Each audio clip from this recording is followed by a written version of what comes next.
السلام عليكم. غادي نديرو تمرين ديال المتتاليات اللي كنا درنا في المجموعة. التمرين ديال المتتاليات هو تمرين للمراجعة. الدرس ديال الخاص بالأولى بكالوريا. دونك لتكن ان متتالية معرفة بالصيغة الترجعية. دونك الحد الأول ديالها u0 يساوي ناقص واحد، ومن أجل كل عدد صحيح طبيعي n عندنا un بلس 1 تساوي واحد على 3 un موان 2. دونك بالنسبة لهاد المعطيات راه كتبتهم عندي هنا، هما راه كاينين عندنا. دونك السؤال الأول هو حساب U1 و U2. أول حاجة أنا نحسب U1 و U2. دونك أنا نرجع باش نخدمو عليها. دونك السؤال الأول، دونك U1 تساوي، دونك باش نلقاو U1 غادي نستعملو هاد الصيغة الترجعية. يعني العلاقة اللي كتربط ما بين UN بلس 1 مع UN، يعني الحد هو الحد الذي قبله. يعني إلا كانت عندي هنا UN بلس 1، هنا كتكون عندي العلاقة ديالها مع UN، بمعنى إلا كانت عندي هنا الحد المثال مثلا واحد، هنا يكون عندي الحد المثال اللي قبل منه يعني صفر، ديما كنقص بواحد. يعني إلا باغي نحسبو واحد يكفي نعطي الان هنا، خصني نعطي الان شحال هنا، خصني نعطي الان زيرو، يعني تكون زيرو زائد واحد باش تولي دات المثال لواحد. يعني فما بان لي ان غادي نعطيه زيرو. نكمل عندي العلاقة تساوي واحد على تلاتة، دابا ان غنعطيو دابا زيرو قلنا ناقص اثنان.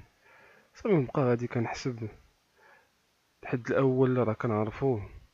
الحد الاول هو ناقص واحد عندي في الموضوع ها هو.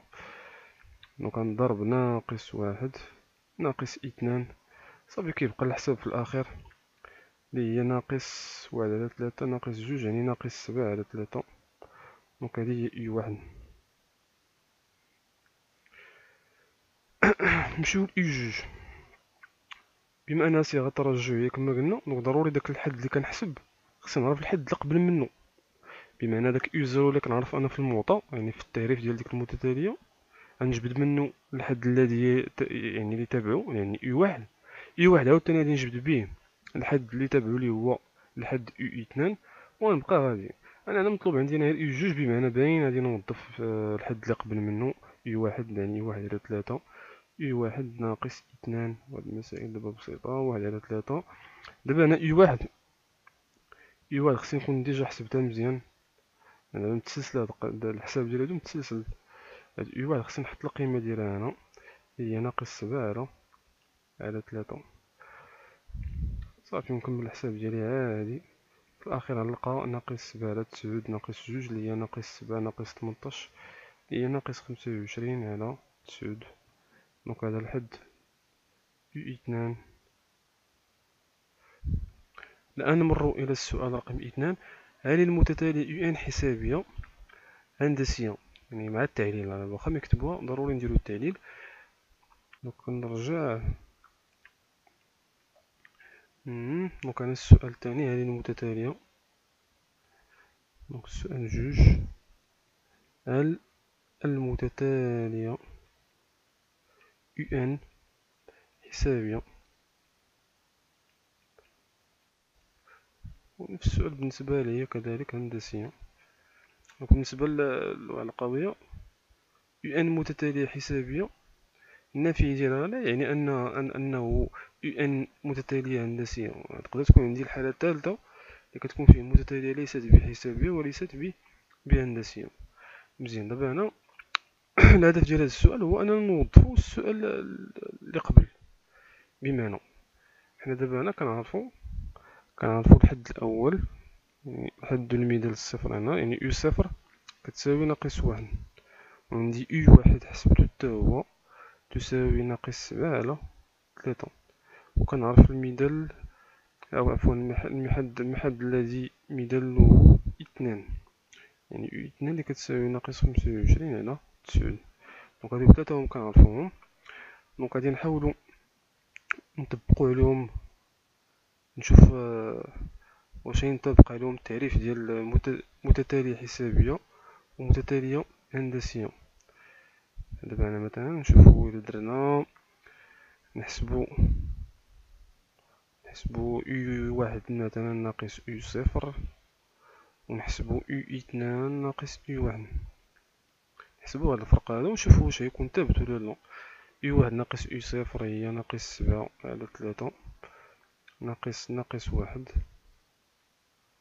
تساوي ناقص 7 على 3 زائد واحد اللي هي ناقص 7 زائد 3 الكل على 3 هي في الأخير ناقص 4 على 3.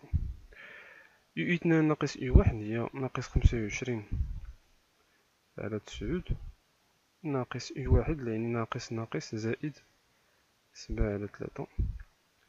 غنديرو توحيد المقام ب9 يعني هي ناقص 25 زائد 3 في 7 اللي هي 21 وناقص 25 زائد 21 هي ناقص 4 على 9. دونك غنستنتجو هنا واحد الاستنتاج بسيط أن هاد الفرق هذا يو واحد ناقص يو صفر يخالف الفرق اللي هو يو اثنان ناقص يو واحد. دونك شنو هو الاستنتاج اللي نزيد نعطي من هاد المقارنة دابا اللي درنا هنا؟ ومن هنا نقدر نقول أن يو ان هي متتالية ليست حسابية. مزيان، دونك هذا هو الشطر الأول ديال الجواب، بمعنى أننا حنا كنعرفو شنو هو التعريف ديال المتتالية الحسابية باش نكونو واضحين.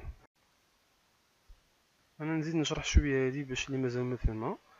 حنا كنعرفو أن يو ان نقدرو نقولو على أنها حسابية، نعطيوها حنا بصفة عامة ان ينتمي إلى جزئي، وهذا الجزئي من ان بصفة عامة، ماشي بالضروري يكون ان ولا ان طوا، المهم بصفة عامة. دونك هادي متتالية، دونك يو ان متتالية حسابية أساسها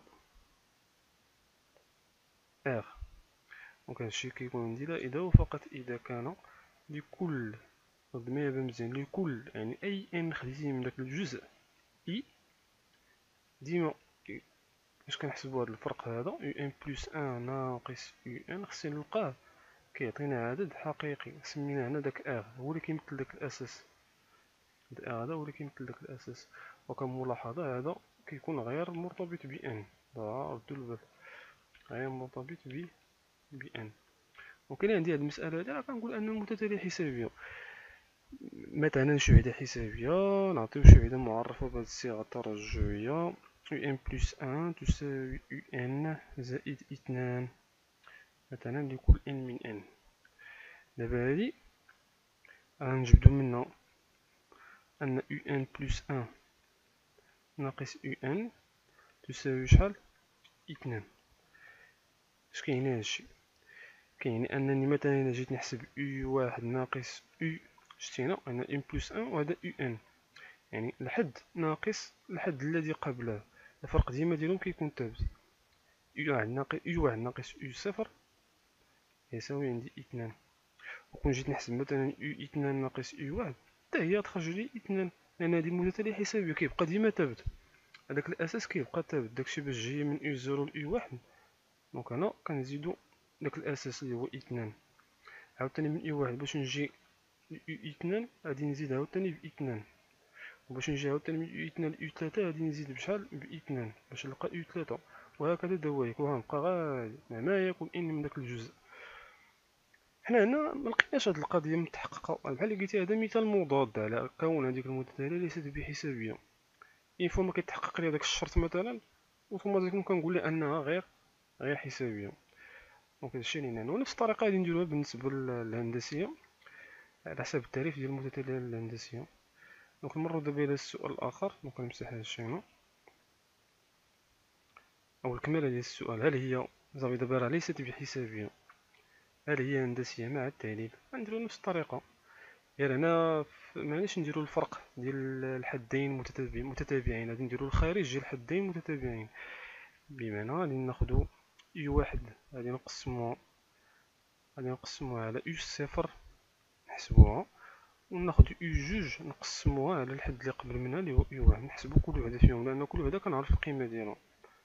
يو واحد خصنا دوك القيم راه عندي هنا، ناقص 7 على 3 يو زيرو هي ناقص 1 تساوي 7 على 3. هي هاديك مزيان. نشوفو دابا يو جوج هي ناقص 25 على 9 يو واحد هي ناقص 7 على 3 تساوي هي 25 على 9 مضروبة في 3 على 7 ضربت في المقلوب وحيت ناقص سالب على سالب كيولي عندي موجب هنا كيبقى تبسيط. هادي غنختزل 9 مع 3 وغتبقى لي 25 على 3 في 7 هي 21 3 في 7 وهادي كتساوي إلا بغيت نرد نفس المقام باش ندير المقارنة غنضربها في 7 بمعنى 21 الفوق الطاولة نضربو في 7 نلقى 49 وغادي نديرو المقارنة ديال هاد الجوج هادو نلقاوهم مختلفين. غادي نكتبها ليه هنا نقول اودي إذن راه نلقاو في الحالة هادي أن U واحد على U صفر يخالف U اثنان على U واحد ومنه نستنتج أن هاد المتتالية UN هي متتالية ليست بهندسية. وهذا هو الجواب ديال السؤال رقم 2. نمر الآن إلى السؤال 3. أنا دابا هادي عرفني نوع المتتالية مساعدة سماها VN. نضع VN تساوي UN زائد 3. السؤال 3 نضع VN تساوي UN زائد 3. السؤال هو أننا نبين أن VN متتالية هندسية مع تحديد أساسها وحدها الأول. مزيان بمعنى دابا أنا غادي خصنا ضروري نخدمو هاد التعبير الجديد ديال VN غنكتبو هنا. دونك VN هي متتالية هندسية خصنا نبينو أنها هندسية. خاباتي نكتبها هنا. دونك VN تساوي نديرلها بحال هكا نبقى ندورها من الفوق باش نفرقو في الكتابة ما بين V مع U. دونك VN تساوي UN ناقص 2 مبقاتش عفوا زائد 3. دونك UN زائد 3 نمسح هنا زائد 3. دونك هنا الهدف ديالنا هو نبينو أن هاد المتتالية VN هندسية. مزيان دونك نبين أن VN هندسية أن المتتالية VN هندسية.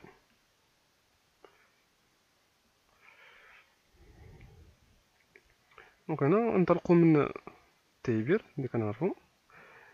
أنا خصنا ضروري نبينو VN زائد 1 خصنا نبينو أنها تساوي عدد حقيقي Q ياك ضرب VN. خصني نلقى شي كتابة على هاد الشكل هذا. دونك حيث Q قلنا معناه عدد حقيقي. إلا لقيت هاد الشكل هذا دونك نقدر نستنتج أن VN هندسية الأساس ديالها غادي يكون عندي في الحالة هو داك العدد الحقيقي Q. دونك أنا خصني نطيح في هاد العلاقة. ألور أنا باش نلقى شي كتابة على هاد الشكل عندي الانطلاقة ديالي من VN زائد 1 خصني ننطلق منها. دونك خصني ننطلق من هاد VN زائد 1 نبقى غادي ونلقى شي شكل ديال هذا. دونك VN زائد 1 تساوي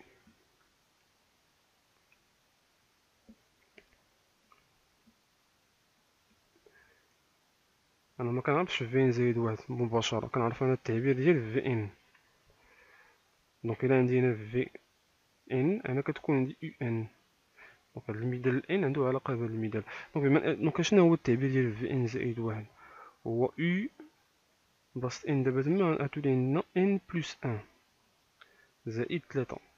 دونك هذا هو التعبير ونبقى غادي. دابا هنا درنا العلاقة ديال هادي دابا بقات لي العلاقة ديال هادي راه كنعرفوها هو التعبير ديالها. دونك UN بلس 1 تساوي 1 على 3 UN ناقص 2 صافي ها هو الطا. دابا نكمل زائد 3 ونبقى غادي كنكمل في الحساب نبسط شوية داك الحساب. ناقص 2 زائد 3 هي زائد 1. من بعد كيخصني شي تعميل راه باين خصني نعمل. انا في الاخر قلنا خصني نلقى كيو في ان و في ان عندي هنا شنو هي في ان هي يو ان زائد 3، بمعنى خص يكون عندي شي تعميل هنا بعدد حقيقي ويكون عندي يو ان زائد 3، بمعنى انا عندي 1/3 يو ان، بمعنى خصني نعمل ب1/3، نعمل بها هي 1/3 يو ان عامل يو ان زائد، يعني الا عملت ب1/3 خصني هنا 3. هي هاديك الا نشرت فيها راه تلقاها هي هاديك صحيحة. في الاخير غنقول لها ودي هادي راه هي شكون التعبير ديال هذا، هو التعبير ديال في ان، هذا هو التعبير ديال في ان. دونك حنا لقينا ديك الكتابة اللي كنقلبو عليها، لقينا ان في ان زائد 1 تساوي 1/3 في ان. بقى دابا الاستنتاج، ومن في ان هندسية، دونك هي متتالية هندسية أساسها هو كي يساوي، ولا مباشرة في العدد ديالها، الأساس ديالها هو العدد الحقيقي قلنا هو 1/3. واحد الدواء الأول، الدواء الأول هو في زيرو تساوي يو صفر زائد 3، ونحسبوها يو صفر هي ناقص 1 زائد 3 اللي كتساوي عندي 2. هادشي راه غادي ينفعني في السؤال اللي جاي، الحساب ديال هاد الحد الأول وهاد الأساس والطبيعة ديال هاد المتتالية غينفعني في السؤال اللي جاي.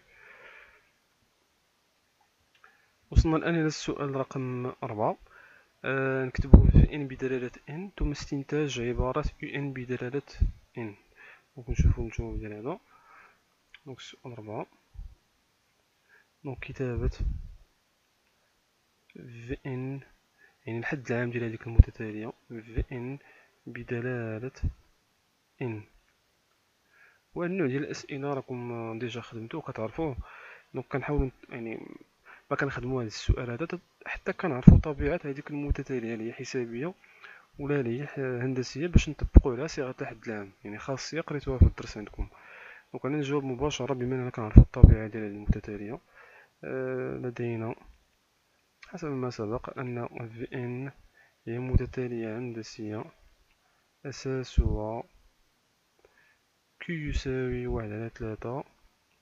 الدول الأول هو في زيرو تساوي 2. إذا حسب صيغة الحد العام لهذه المتتالية الهندسية سنجد أن، والقاعدة ديال الحد العام، صيغة الحد العام راه دايرة بحال هكا، هي صيغة الحد العام إلا كانت في الحالة في ان نيت هندسية، صيغة الحد العام هي في ان تساوي في بي. كنعطيو يعني جوج ديال الحدود كنعرفوهم، يعني الحد الميدل ان وهنا الحد الميدل بي، ضرب الأساس اللي هو كيو أس ان ناقص بي، أس ان ناقص بي، بمعنى هذا اللي كيكون عندي هنا، هذا ديما خصو يكون الأساس، وهادو أنا كنلعب بهم على حساب شنو خصني. هادو ماشي مشكل، هادو نقدر ندير هنا مثلا 3 وهنا 2، يعني فما بان لي دابا ان نعطيه 3 في 2، نقدر نعطي ان نخليها هي ان نيت وبي نعطيها 0، وهنا ان نخليها ان ديك الساعة ديال 0. يعني هادو كنلعب بهم على حساب شنو خصني أنا في التمرين. انا هنا باغي، يعني انا هنا باغي في ان، يعني باغي الميدل، يعني الحد العام. دونك انا خصني نخلي هاد ان هادي نخليها، وهاد بي هادي نعطيها شي قيمة، يعني داك الميدل شي واحد كنعرفو انا، الحد الاول مثلا هو كنعرف في زيرو، يعني نعطي بي زيرو. دونك غنديرها مباشرة هنا. دونك سنجد ان في ان تساوي، قلنا في زيرو ضرب الاساس اللي هو 1/3 الكل أس ان، نورمالمون هنا ان ناقص 0 يعني اللي هي ان، صافي تساوي، نعوضو في 0 بالقيمة ديالها هي 2 ضرب 1/3 الكل أس ان. صافي نقدرو نخليوها بحال هكا، وهذا الشيء لكل ان من ان، ياك هنا هذا الشيء لكل ان من ان. سنجد أن لكل ان من ان، عاوتاني لكل ان من ان. دونك هذا هو التعبير ديال في ان بدلالة ان. نمروا الى السؤال الاخر او الشطر الثاني. دابا الشطر الثاني ديال الجواب غادي نشوفوا دابا كتابة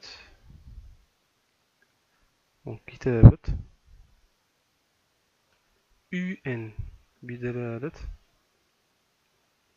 ان. ما تنساوش راه بالنسبة ل UN هي اللي كنا درنا في السؤال جوج، لقينا ليست بحسابية وليست بهندسية، بمعنى ما نقدروش نطبقوا على شي صيغة الحد العام، ما عندناش شي قاعدة كتعطينا أنا صيغة الحد العام ديالها، وإنما اش كنديرو هنا كنوظفو ديك المتتالية المساعدة اللي هي في ان باش نتحصلوا على هاد الكتابة هادي اللي كنقلبو عليها. دونك أنا نجيو نقولو لدينا كنعرفو أن في ان تساوي يو ان زائد 3. دابا هنا كنقلبو على التعبير ديال يو ان، بمعنى أنا هنا خصني نشوف يو ان شحال تساوي عندي هنا.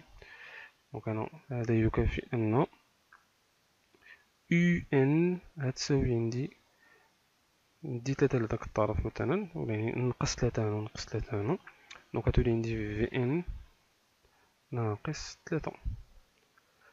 مزيان، تكافي